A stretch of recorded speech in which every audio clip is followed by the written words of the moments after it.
Hello and welcome back to the AT-AT Chat. Today we are going to have some fun discussing how I would fix Snoke's connection to Palpatine throughout the sequel trilogy because, if I'm honest with myself, I feel like a few simple lines mixed in with a few pieces of imagery would have made this pickle clone Snoke reveal less random.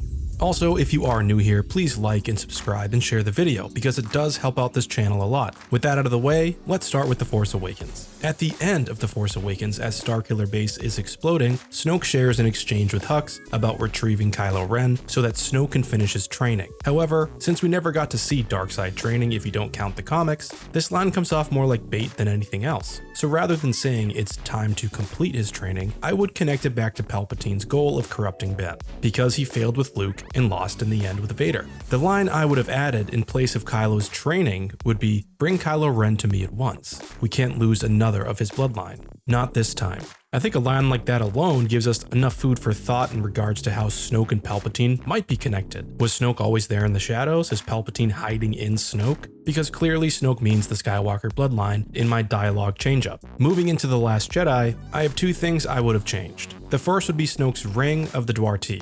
While I think it's neat that this ring is connected with Vader's castle in Mustafar, I would have also added in a close-up of it bearing the emblem of the Sith Eternal cult, not the First Order. This would be something Kylo notices when ridiculed by Snoke in the first act. It could be as simple as putting back in the scene where Snoke wipes away Kylo's single tear, but we, the audience, see the Sith cult emblem. It's vague enough to not distract, but then, when you look back on The Last Jedi after seeing the Rise of Skywalker, you can say, oh, well, I guess that's why he wore that ring that seems to signify an allegiance with some other group. After all, Snoke's homeworld ended up being Exegol, where the Sith Eternals reside. Also, when Kylo brings Rey before Snoke in the third act, upon opening the door, I would have shown Snoke conversing with a tiny hologram.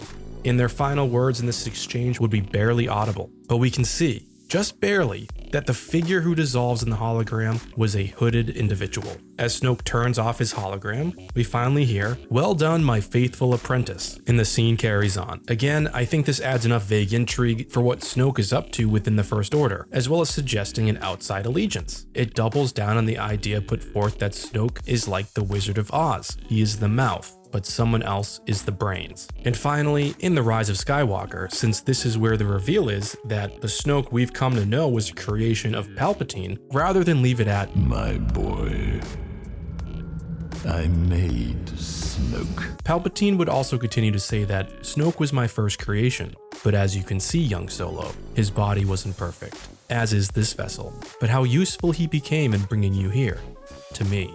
I think this allows us to fully grasp the extent of Palpatine's obsession with corrupting a Skywalker for what happened to him on the Death Star 2. Having failed at so many clone bodies, including losing his quote-unquote granddaughter, the perfect vessel to contain his essence is a powerful Skywalker like Ben Solo. But to attain what he needed, Palpatine used Snoke to groom Ben. So these are the things I think would have fixed Snoke's connection with Palpatine, at least for myself, right? It would have made it make a little bit more sense for me. The Force Awakens hints at Snoke's connection to the corruption of past Skywalkers in cahoots with Palpy. The Last Jedi shows us the Sith Eternal cult's emblem on Snoke's ring as he wipes away Kylo Ren's tears, and also shows us Snoke very briefly conversing with a hooded figure via hologram. And finally, in The Rise of Skywalker, we are given a still mildly vague yet more substantial answer to what Snoke is and was, and why he was in the position as Supreme Leader. Does it make everything perfect? Absolutely not, and it never will be, but that's also Star Wars, and it always has been. So I'm curious what you would all change to the existing trilogy to help connect Snoke and Palpatine more naturally, and I can't wait to see your comments and ideas down below. As always, may the Force be with you.